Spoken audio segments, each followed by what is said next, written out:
Good morning, જય દ્વારકાધીશ, જય શ્રી રામ. સ્વાગત છે આપણે એક સરસ મજાના નવા વ્લોગ વિડીયોની અંદર. આજનો દી કેવો મસ્તીનો ઉઈગો ખબર હે મિત્રો, કેમ કે આપણે અત્યારે ઓલરેડી છે લાંબા ગામની અંદર વાછરા દાદાનું મંદિર હે ભાઈ, જેને ભાઈ એટલા બધા માને હે ને લોકોની અત્યારે એટલી ભીડ હે. નિવેદ કરવા બધા આવ્યા હે ને અમે ભાઈ, હું ને બધા મોટી માં બધા હે ને નિવેદ કરવા જ આવી ગયા. એટલી બધી ભીડ હોય ને ભાઈ, જેની વાત ના પૂછો, માણસ માય નહીં. તો એના માટે આવ્યા છે. તો ભાઈ કમેન્ટમાં બધા એક વખત જય વાછરા દાદા લખી નાખો અને નિવેદ કરવાના હે, પ્રસાદી લેવાના છે ભાઈ. ઘણું બધું હજી વાર લાગશે, 2 કલાક જેવું અહીં નીકળી જશે. તમને હે ને બ્લોગમાં લઈ લો, લાઈકું કમેન્ટું બધું કરવાનું ભૂલાય નહીં. ઓહો ચક્કી બેન તો બી હમારી ગાડી પસંદ આ ગઈ ગાઈસ. ક્યાં ગઈ? અચ્છા, આરીસામાં ફાઇટ કરતી લાગે. નાવદરા ગામમાંથી આપણે વાડી વિસ્તાર તરફ જઈ રહ્યા છે. કેમ કે આપણે જવાનું છે રામભાઈની વાડીએ ભાઈ. હું અહીં 4-5 દીથી આવ્યો ને રામભાઈની વાડીએ જ નથી ગયો. આજ કેમ જાય ખબર? આજ છે ભાઈ બપોરે એને જમણવાર માર બધાયનો, પ્લસમાં બપોર પછી છે સત્યનારાયણ ભગવાનની કથા, એટલે એની પ્રસાદી લેવી જોશે મિત્રો. તો જઈએ ભાઈ, બધા કાકા બાપાના બધા ભાઈઓ ને બધા ભેગા થશે ને બેસી થોડીક વાર. અને જામનગર શું ભાઈ, નાવદરાનો આજ છેલ્લો દિવસ, કદાચ છેલ્લો એટલે હમણાં આજે કાલે કદાચ આપણે જામનગર માટે નીકળી જવાના છે. તો લેટ્સ ગો. પેલા રામભાઈ વાડીએ જઈએ. ઘણા બધા મને પૂછતા હોય ને ભાઈ, તમારું ગામ કયું? તો મારું ગામ છે ને ભાઈ દ્વારકા સોમનાથ હાઈવે ઉપર આવે. મારા ગામના જો આજે પાટિયું કહેવાય ને, જે ગામનું અહીંથી 50 કિલોમીટર આમ દ્વારકા થાય. હોટલ બજરંગ છે, આપણા ભાભાના છોકરાની નેની જ છે. એટલું આ ગામનું પાટિયું. અહીંથી સીધા અંદર જાય ને એટલે ગામ આવી જાય. ચાલો ભાઈ, આપણે જવાનું છે વાડીએ. ખરેખર નાવદરા ગામની વાડી વિસ્તારમાં જો કે નાવદરા ને બધા ગામડાઓમાં ભાઈ બંગલા બનવા માંડ્યા. ખરેખર આમ આખું ટાઢિયું થઈ જાય ને આમ ગર્વ થાય કે ભાઈ ખેડૂત માણસને ઘેર બંગલા બને. હાય ભાઈ, પેલાની પરિસ્થિતિ એટલે કે આજથી ભાઈ 10 વર્ષ પહેલાની બહુ ઓલી હતી, પણ અત્યારે ધીરે ધીરે સ્ટેબલ થતું જાય છે બધું. બટ ભાઈ સરકાર થોડા કુછ નહીં દેતા. સરકાર થોડા ભાઈ ખેડૂતની મદદ કરે ને ભાઈ, ખેડૂતને આમ થોડુંક જોશ અપાવે ને ભાઈ, આમ દિલથી મજા આવી જાય યાર, કાયદેસર. હવે જરાક ધ્યાનથી સાંભળજો ભાઈ.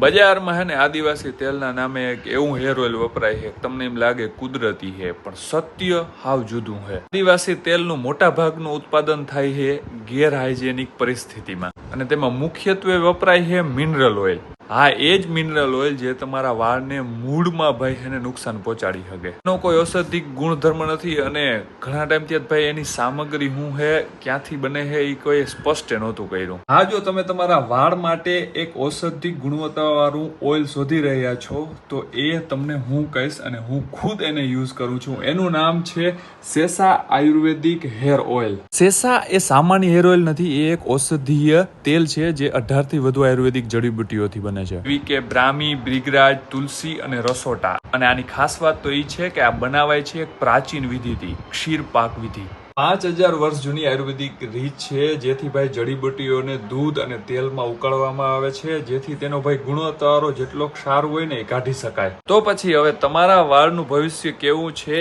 એ તમારા હાથ ઉપર છે. એક એવી બિનગુણવત્તાવાળું તેલ જે ખાલી નામનું જ કુદરતી છે, કે પછી સેસા જે ખરેખર જ આયુર્વેદિક પર આધારિત છે અને વૈજ્ઞાનિક રીતે પણ તેની અસરકારકતા સાબિત થઈ છે. મને ખબર છે કે ભાઈ તમારા વાળ તમારા માટે કેટલા ઇમ્પોર્ટન્ટ હોય છે. તો પછી સોશિયલ મીડિયામાં જે દેખાડવામાં આવે છે કે ઇન્સ્ટન્ટ તમને રિઝલ્ટ મળી જશે, તો ભાઈ એ બધો અંધવિશ્વાસ બંધ કરો અને સાચા ઉપાય તરફ વળો. સેસા હેર ઓઇલ.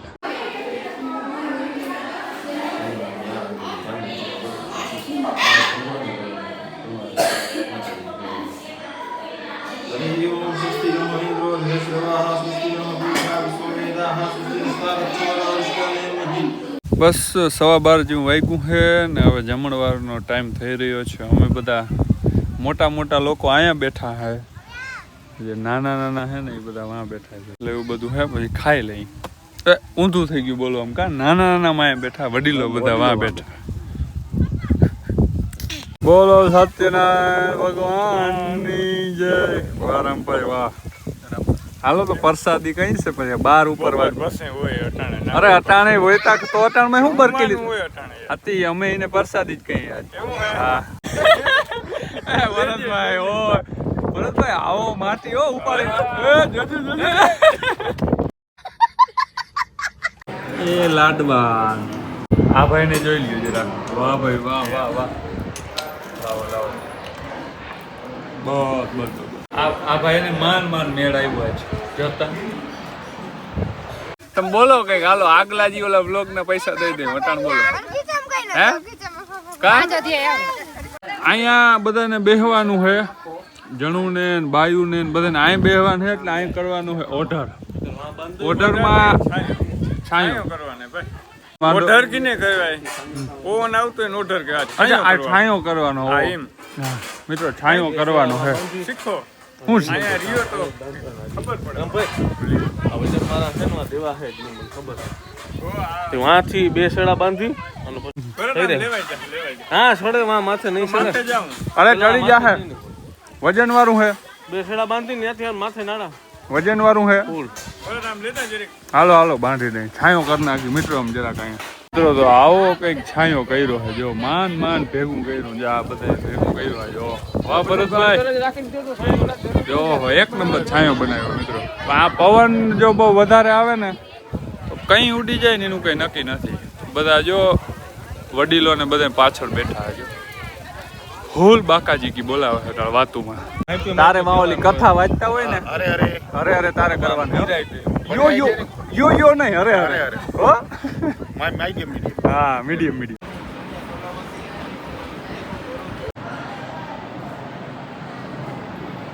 આપણે આવી ગયા ઘેર અને ભાઈ આપણા અનમોલ મિત્ર કોણ વિચારો અનમોલ મિત્ર ભાઈ આપણા નાવદરા ગામમાં આવ્યા છે એને મળવા જવું છે હાર્દિક ને ઘેર બેઠા ચાલો મિત્રો ઈ પાસે શું કે ખબર ઈ કે સવારે ઈ કે આપણે કે 7 વાગે ઉઠી જાવ 8 વાગે કે આપણે જામનગર પૂગ્યું કે 8 વાગે તો પછી આપણે બધા ભેગા વયા જાવ 8 વાગ્યાનો ફોન કરવો અને મેં કીધું આ ભાઈબંધને કેદીનો વ્લોગમાં લીધો નથી લઉં આ લેવા જેવા જ નથી મિત્રો તો કાં લે બંધ કરી નાખે લેવા ઈ તો વાંધો નહીં એ તો એડિટિંગ દરમિયાન ના ફ્રેમ હું ક્રોપ કરી ના નાખી એડિટિંગ દરમિયાન તમે હે ને કે કાઢી શકો મારે કઈ સાંભળવા નથી તું શું કરવા આવ્યો નાવદરા કે કઈ નહીં હું બસ જે આપણું જોવા આવ્યો સિસ્ટમ શીખવા આવ્યો સિસ્ટમ શું શીખવા જો આમ જો સામે જો બધા કમ્પ્યુટર ને હોય ને બધું શીખવું પડે એ તો શીખાડ દેવું પણ અહીંયા તો શીખવા આવ્યો એમ હા ઈ તો આ મારા ભાઈ ત્યાં શીખાડી જાય અહીં ધક્કો ખાવ એમ કહી દે સાચું કહી દે હું રીલ તારે કેમ નવરો નથી રીલ ઉતારવા રીલ થી તમે બધા ફેમસ થાવ મારી વાહે લે તારી વાહ આશીષ લ્યો મિત્રો પટેલ કાથી ના આવત રીલ શૂટ કરવા ભાઈબંધ માટે નહીં રીલ શૂટ કરવા માટે આ ભાઈબંધ આવામાં મારે કેમ સ્ટેટસ લગાડવું ભાઈચારા તો તારે વાલ માતાજી તેડા થાય ત્યાં મૂકીને તું માર ભેગો વ્લોગ શૂટ કરે ના માતાજી નતા દેડા તો હું કંઠા હતી પૂરી થઈ નું અટાણ વ્લોગ માં આ તો દેખાડી છેઠું પૂરી દે થઈ ગઈ એમ ને નહીં, તો છેઠું દે અટાણ મારે એમ બીજા કામ ના હોય હા, ને આથી તો- તમારે જેમ આમ રીલું શૂટ કરવા જ નથી જતા તો બધા vlog- મિત્રો vlog- મારે vlog બીજા બંધ અટાણ કર, જવાનું vlog છે બંધ બીજે કર. આ clip વ્લોગ કરી તમારે નાખીએ દેખાડવું પડે મિત્રો તમે કહેતા હો ને કે આ ઓલા તમારા ભાઈબંધ આ જીઓ આ લે હાલો આ વ્લોગ રીલ હાટું જતા મિત્રો લુગડા ફાડવા પડે બોલો આ અમારા ભાઈબંધ હો તું ભાઈ હવે આયો માઈક લઈ લે તો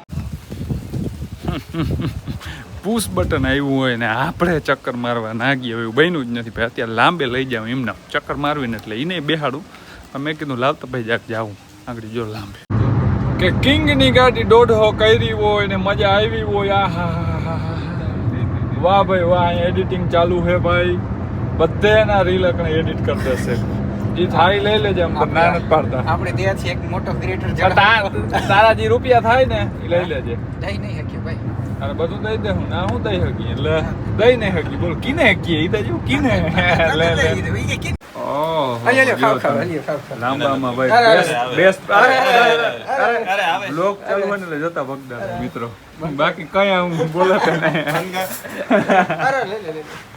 જો વરી હવા થઈ રહી મિત્રો આ ઘણી હવા થઈ રહી છે મિત્રો જોઈ લ્યો દુકાન બંધ હે અને આ ભાઈ જોઈ લ્યો કોક એ દુકાન બંધ હે ને તમે કાં એમ કરો હો કેહુરીએ કોવર આવ્યા કિટાણા વાળા થાય વચમાં ને નાખો ભાઈ પોહા હાલે નીકળ્યા મિત્રો ઈ તો ઠીક 12 વાગ્યા 12 તો હજી કવર આવે આઠ વાગે જાવ ભાઈ તમને સિપસ મગાવી સિપસ